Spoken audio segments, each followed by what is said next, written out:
जी के मस्ती एमएस में आप लोगों का फिर एक बार स्वागत है। चार्ल्स लैम्ब की जो सीरीज हम लेकर क्वेश्चंस की लेकर चल रहे थे, डॉक्टर सुधीर के अरोरा वाली बुक के जो क्वेश्चन, उसका सेकेंड पार्ट प्रैक्टिस सेट लेकर आए हैं। देखिएगा, क्वेश्चन है, I courted the fair Alice W N and as much as children could understand, I explained to them what coyness and difficulty and Daniel meant in maidens who said। ये किसने कहा? I courted the fair, मैं कोर्टेड करता हूँ fair को, fair alias को जो W से एन तक है। और जहाँ तक बच्चों का सवाल है, चिल्ड्रेन कुड अंडरस्टैंड, बच्चे भी समझ सकते हैं। मैं कोर्टेड करता हूँ फेयर एलाइस को, और जहाँ तक बच्चे भी समझ सकते हैं, आई एक्सक्लेम्ड, मैंने एक्सप्लेन किया है, मैंने व्याख्या की है, टू देम, उनकी, किनकी? एलाइस, एलाइस डब्ल्यू से एन तक की जो मैंने व्याख्या की है, बच्चे भी उसको समझ सके।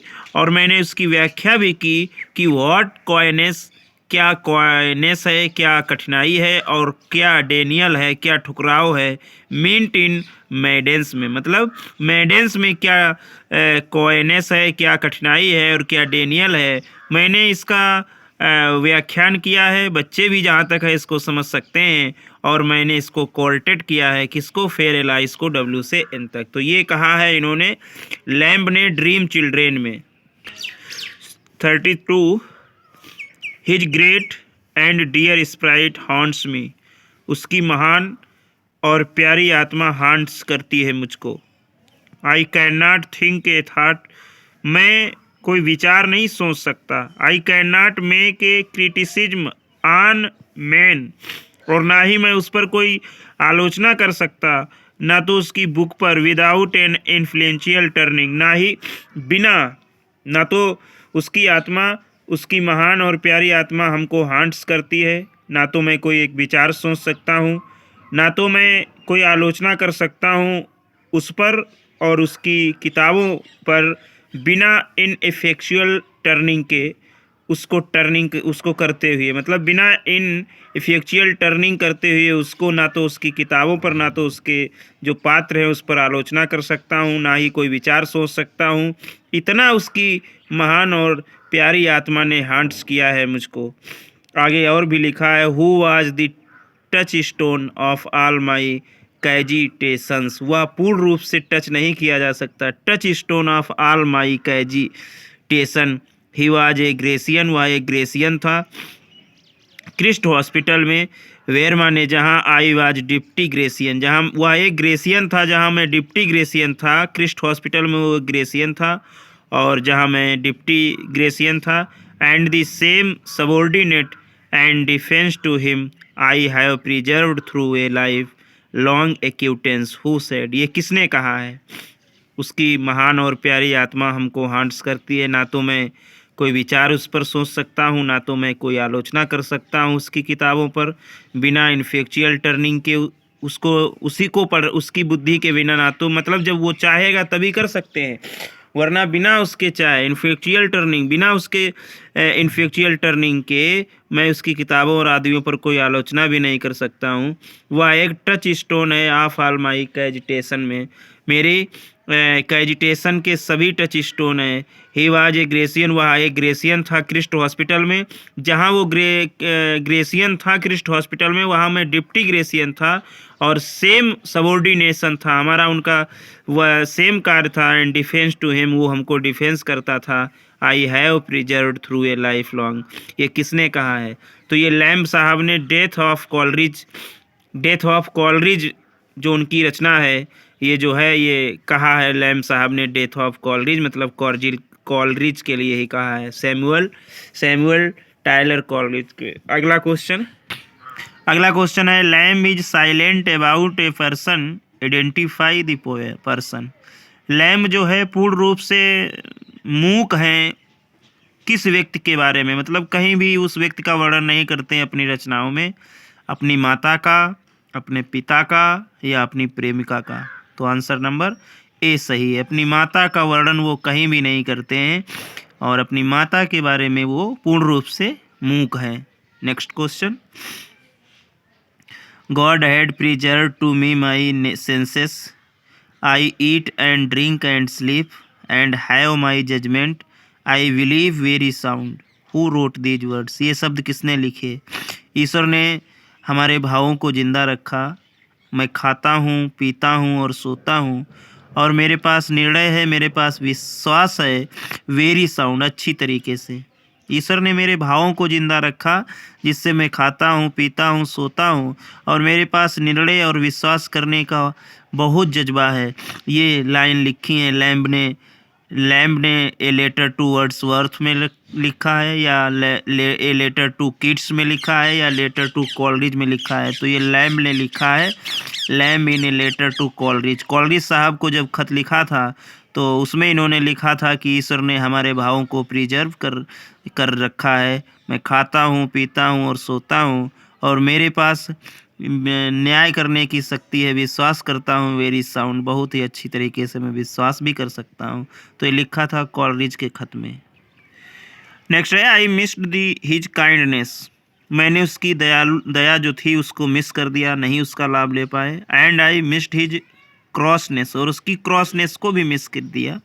And wished him to be alive again, और फिर भी मैं चाहता हूँ कि वो दोबारा से जीवित हो। मैं वो to be quarrelling with him rather than not have him again, who said. ये किस में कौन कहता है?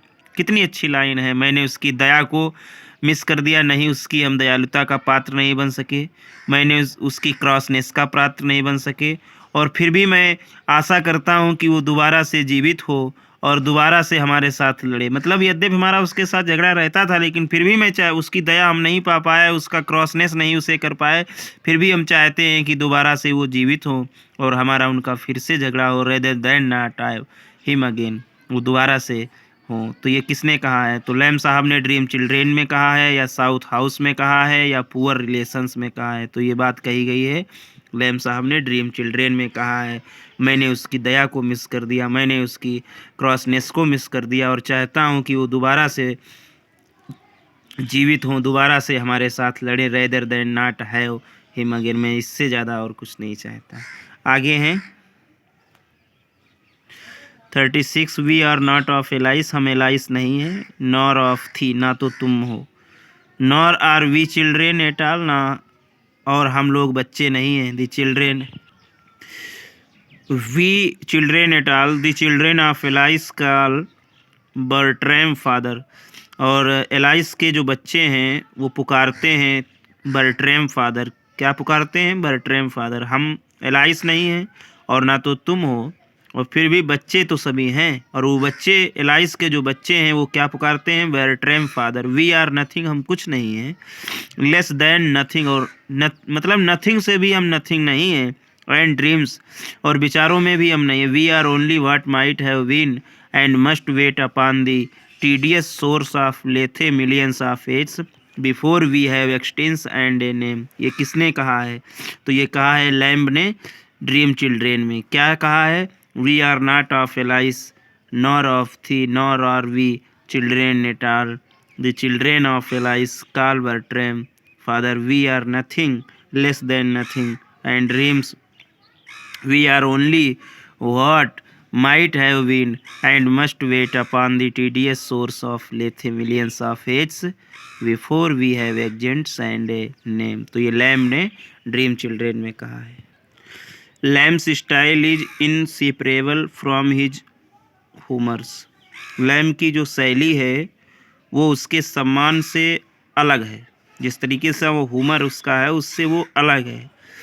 Of which it is a expression, और एक्सप्रेशन से भी अलग है, जिस प्रकार का वो एक्सप्रेशन करना चाहता है उससे भी अलग है, उसके ह्यूमर से भी उसकी शैली अलग है। हिज विम वैम्स, उसका जो विम वैम्स है, एज कॉल्ड देम, जो कहा जाता है, found their best expression in the quaint words and antique phrases and multiplied and sometimes far fetched at never forced compassion in which he abounds, strip Elia of these and he is nothing whose comment, तो ये है how whose comment, ये comment किया है how walker ने किया है, how walker ने किया है, हॉग वाकर ने किया है कि लैम की शैली जो है वो अलग है उनके हुमर से, उनके एक्सप्रेशन से भी मैच नहीं खाती है उनकी स्टाइल, और उनका जो हिम है वो काल देम जो लोग कहते हैं फाउंड देयर बेस्ट एक्सप्रेशन, उनका वही सबसे बड़ा एक्सप्रेशन है क्या, हिम हैम्स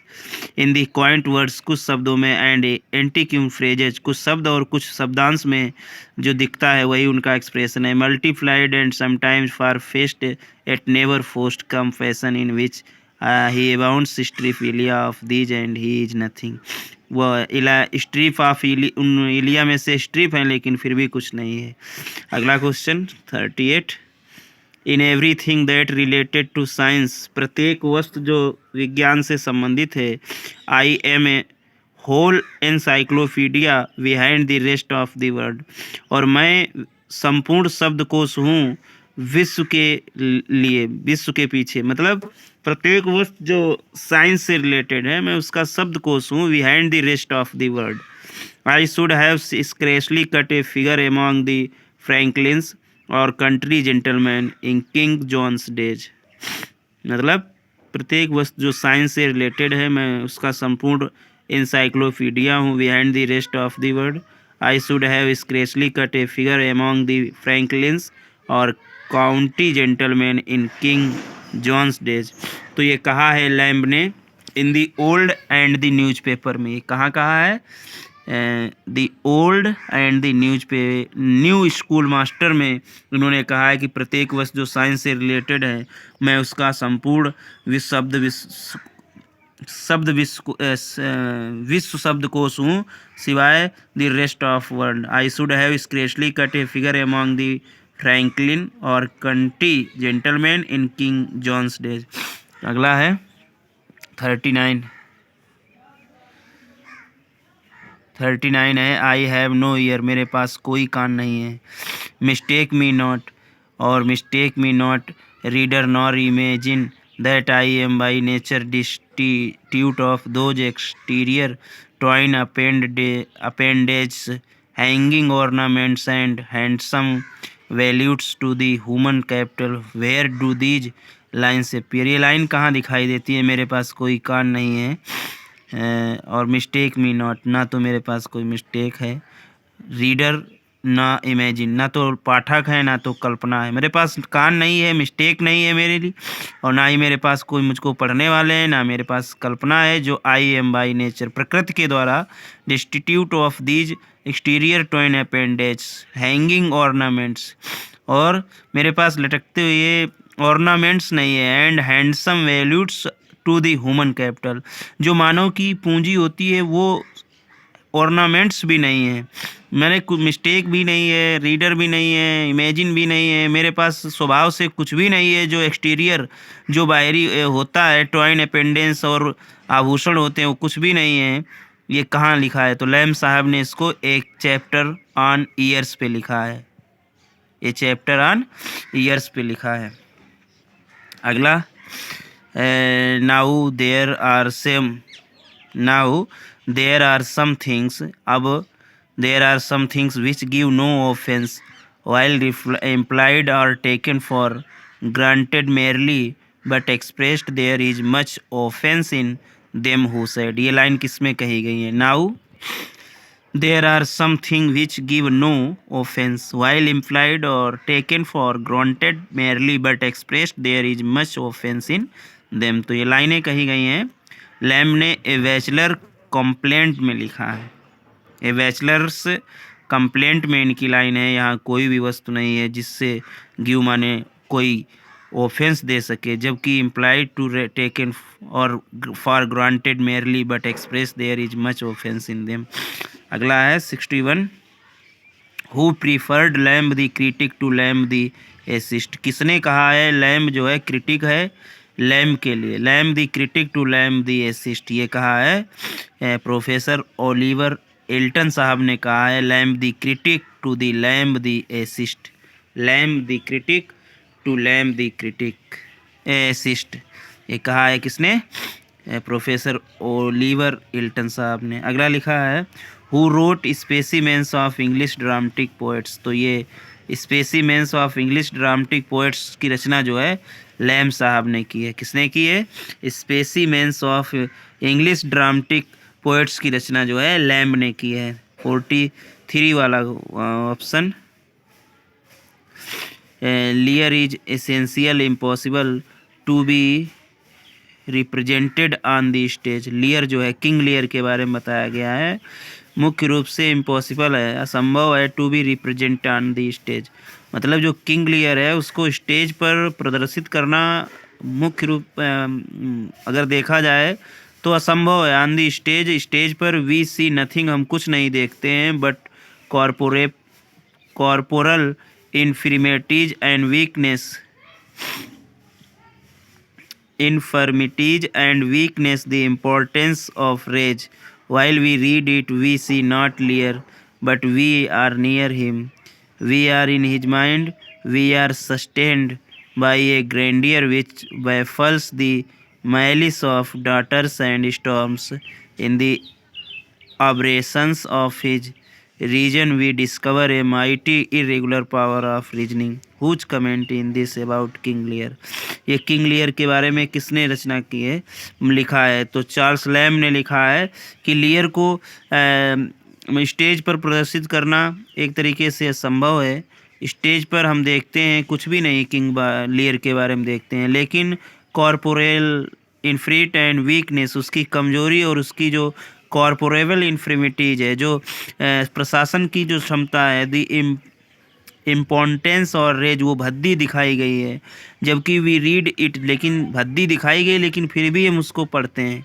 मतलब किंग लियर को स्टेज पर प्रदर्शित करना असंभव है, उसका कुछ दिखाया ही नहीं गया, हम देखते ही नहीं है। देखते हैं तो उसकी कमजोरी देखते हैं और प्रशासनिक क्षमता देखते हैं, और जो इम्पोर्टेंस ऑफ रेज जो वो भी भद्दी दिखाई गई है, क्योंकि उसकी 3 बेटियां होती हैं। तुम लोगों ने देखा कैसे किंग लियर की हत्या दुर्दशा होती है, जो प्ले लिखा है शेक्सपियर ने। जबकि ही रीड इट, हम फिर भी उसको पढ़ते हैं, उसकी भद्देपन को। वी सी नॉट लियर, हमें किंग लियर असली दिखाया नहीं जाता है, but we are near him, हम उसके नज़दीक हैं लेकिन फिर भी किंग लियर नहीं देख पाते हैं। क्यों? क्योंकि जैसी दशा किंग लियर की आजकल वैसा ही प्रेम रह गया है। We are in his mind, हमारे माइंड में वह है। We are sustained by a grandeur, उसको हम बड़ी ग्रैंडियर रूप से सस्टेन करते हैं। विच कॉन्फ्लिक्ट है malice of daughters and storm, देखते हैं कैसे उसकी पुत्रियों और तूफानों का पहाड़ उस पर टूटता है। वही वो जैसा उसका जीवन है, आजकल भी लोग वैसे ही गुजर रहे हैं। In the reversion of his reason we discover a mighty irregular power of reasoning, तर्क का पावर यूज करोगे तो वो कहानी बहुत सच्ची। तो ये लैम साहब ने लिखा है। अगला है as they are without human passions, वो इस तरीके से थे जैसे विदाउट ह्यूमन पैशंस, मतलब बिना ह्यूमन पैशन के वो थे। So they seem to be without human relation, अतः वे जो हैं दिखाई देते हैं, जो लोग ह्यूमन पैशंस के बिना हैं वो लोग ऐसे ही दिखाई देते हैं, वैसे जैसे ह्यूमन रिलेशन के बिना दिखाई देते हैं। They come with thunder and lightning and vanish to airy music, वो thunder and lightning and vanish to airy. This is the comment about Shakespeare's hags and wits, ये कमेंट जो है शेक्सपियर की चुड़ैलों और हैग्स के बारे में दिया गया है। ये किसने दिया है? तो ये लैम साहब ने दिया है। क्या दिया है? प्रकार का मतलब बताया है चार्ल्स लैम ने। ह्यूमन रिलेशन से कोई भी उनके ये नहीं है।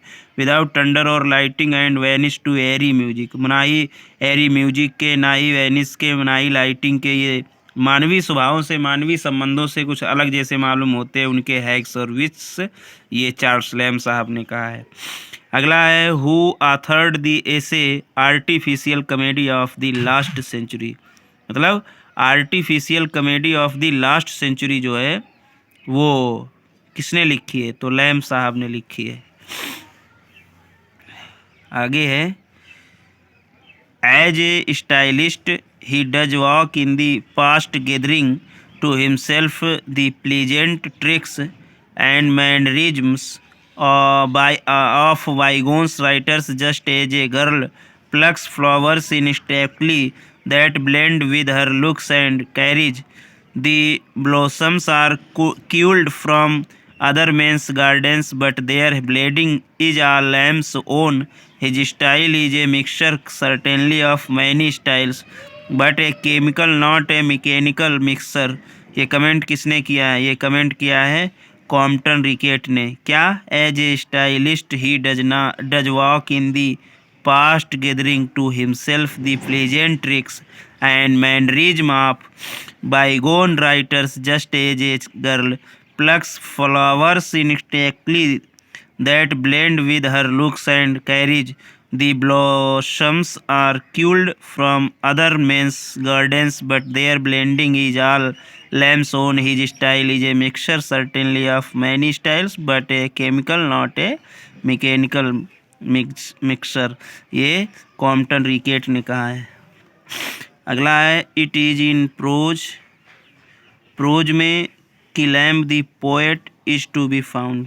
प्रोज में लैम्ब जो है पोएट जैसे पाए जाते हैं, ये कहा है जॉर्ज सैमसन ने. प्रोज में अगर देखा जाए तो लैम्ब एक कवि के रूप में मिलते हैं, ये जॉर्ज सैमसन ने लिखा है. अगला है Elia's style is the only thing in English prose. Elia की शैली केवल एक वस्तु है अंग्रेजी प्रोज में. अंग्रेजी प्रोज में अगर कुछ है तो केवल एक वस्तु है, वो है इलिया की style. That can be called, जिसे इलिया की जो स्टाइल है अंग्रेजी प्रोज में, वही एक वस्तु है जिसे पुकारा जा सकता है एब्सोल्युटली परफेक्ट, पूर्ण रूप से पुकारा जा सकता है. ये कहा है जेसी पाउज ने. किसने कहा है? जेसी पाउज ने कहा है. मतलब एक ही अंग्रेजी प्रोज में इलिया की स्टाइल है जिसे पूर्ण रूप से परफेक्ट पुकारा जा सकता है. अगला क्वेश्चन है to Lamb his London home was as great an inspiration as his mountain home to Wordsworth. ये किसने कहा है? Lamb his London home, London का जो घर है लैम्ब का, वो इतना महान इंस्पिरेशन है जितना माउंटेन होम टू वर्ड्सवर्थ. जितना वर्ड्सवर्थ पहाड़ों में, मतलब जितना माउंटेन था वर्ड्सवर्थ का घर महान, और इंस्पिरेशन मतलब प्रेरणा मिलती थी, वही लैम्ब को अपने लंदन होम से प्रेरणा मिलती थी, महान प्रेरणा मिलती थी जितनी प्रेरणा माउंटेन पर्वतों में वर्ड्सवर्थ को मिलती थी. ये किसने कहा है? ये जो कहा है वो सैमसन साहब ने कहा है कि जितनी प्रेरणा वर्ड्सवर्थ को माउंटेन में मिलती थी, उतनी ही प्रेरणा लैम्ब साहब को उनके मकान लंदन वाले मिलती थी. अगला है Lamb had a love of mystifying and putting the readers on a false scent. Lamb had a love of, Lamb के पास में प्रेम है किसका? मिस्टाइफाइंग का, and putting the readers on a false scent, मतलब झूठ की इत्र पर उन्होंने रखते हुए, पाठकों को झूठ के इत्र पर रखते हुए, माइस्टिफाइंग का प्रेम अगर किसी के पास है तो किसके पास है? लैम्ब के पास में है. लैम्ब के पास में झूठ के इत्र पर पाठकों को रखते हुए माइस्टिफाइंग का प्रेम है. ये कहा है जी.एच. हरफोर्ड ने. किसने कहा है? जी.एच. हरफोर्ड ने. तो वीडियो बड़ा हो रहा है, इस वजह से हमने इसको यहीं पर रोकने की कोशिश की है, लेकिन फिर भी चलो देख लेते हैं 5-6 क्वेश्चन और. 51 questions in which essay does Lamb use the imaginary Latin names Testicia and Ceresia. मतलब किस निबंध में लैटिन नाम जो है टेस्टिसिया और सीरेसिया का यूज किया है, मतलब किस में लिया है? तो ये नाम लिए हैं ए बैचलर्स कॉम्प्लेंट. ए बैचलर्स कॉम्प्लेट में नाम लिए हैं ये, ना तो साउथ हाउस सी हाउस में लिया है, ना पुअर रिलेशन में लिया है. जो लैटिन नाम टेस्टिसिया और सिरेसिया हैं, उसी को उनका नाम ए बैचलर्स कंप्लेंट में लिया है. 52 questions. Below his quaint his quaintness and his humour there lies a genuinely tragic element who said a Pater. ये किसने कहा है? तो ये कहा है पैटर साहब ने. क्या कहा है? ना तो जेसी पॉब्ज ने कहा है, कॉम्पटन रिकेट ने भी नहीं कहा है, ओलिवर हिल्टन ने भी नहीं कहा है. पैटर साहब ने कहा है कि बिलो हिज क्वाइट, उसके क्वाइट को बिलो करो, हिज ए क्वाइंटनेस और हिज ह्यूमर्स को there lies a genuinely tragic element. तो उसमें ईमानदारी से बिखरा पड़ा है ट्रेजिक एलिमेंट किसके, चार्ल्स लैम्ब को। अगला है the poems old familiar face, मतलब कविता जो दो हैं, एक ओल्ड फेमिलियर फेस और हेस्टर कविता जो है ये लिरिकल कंपोजिशन है, एक गीतात्मक रचना है। हु कंपोज्ड देम, इनको किसने लिखा है, तो लैम्ब साहब ने लिखा है। कौन कौन, ओल्ड फेमिलियर फेस और हेस्टर जो कविता है इनको लिखा है लैम्ब साहब ने, जो एक लिरिकल कंपोजिशन है। अगला है who wrote John Woodvil in blank verse, blank verse में 1802 में, ब्लैंक वर्स में 1802 में जॉन वुडविल किसने लिखा, तो लैम्ब साहब ने लिखा है, जॉन वुडविल 1802 में। नेक्स्ट है there is perhaps in the whole of Lamb writings, मतलब शायद लैम्ब की जितनी भी रचनाएं उनमें सब में, संपूर्ण रचनाओं में nothing so entirely beautiful, nothing मतलब ना तो इतना कोई ब्यूटीफुल है, मतलब समस्त रचनाओं में जो लैम्ब की है उनमें ना तो इतना कोई ब्यूटीफुल है और ना ही इतना अनमिस्टेकबली है, ना तो शुद्ध है। द प्रोडक्ट ऑफ जीनियस, मतलब जीनियस के हिसाब से अगर देखा जाए तो ना ही कोई इतना शुद्ध है और ना ही कोई इतना ब्यूटीफुल है। और लिखा है एज दिस मास्टरपीस, जितना ये मास्टरपीस ऑफ इमेजिनेटिव प्रोज, जितना कल्पनाओं का मास्टरपीस है प्रोज में ये, it is feeling and thought of poetry in the grave of prose, जितनी फीलिंग इसमें है, विचार जिसमें है, उतना कविताओं में भी नहीं मिलते हैं। गर्व ऑफ प्रोज, प्रोज में जितना ये है पोट्री उतनी तो हमें पोट्री में भी नहीं मिलता है, प्रोज पोट्री। और देखा जाए तो ना तो प्रोज में इतना सुंदर है और ना तो पोट्री में। This is comment of mark Hunter, ये कमेंट जो है मार्क हंटर ने दिया है लैम्ब के एक निबंध के बारे में। कौन से निबंध के बारे में कहा गया है, तो ये कहा गया है ए बैचलर्स ऑफ कंप्लेंट में, और ना ही कहा गया है द साउथ सी हाउस में, ना ही कहा गया है मॉडर्न गैलेंट्री में, ये कहा गया है ड्रीम चिल्ड्रेन में। मतलब ये निबंध जो है पूरे संपूर्ण लैम्ब के जितनी भी लिखा है उनमें ना तो इतना कोई संपूर्ण रूप से सुंदर है और ना ही शुद्ध है। प्रोडक्ट ऑफ जीनियस के हिसाब से जितना ये मास्टरपीस कहा जाता है इमेजिनेटिव प्रोज में, मतलब कल्पना के गद्य में मास्टरपीस है, और इसमें जो विचार हैं, जो भावनाएं हैं, इतनी भावनाएं तो पोट्री में भी नहीं मिलती हैं, और अगर देखा जाए तो प्रोज पोट्री किसी में नहीं मिलती हैं। तो ये इनका निबंध है dream children. Thanks for watching video.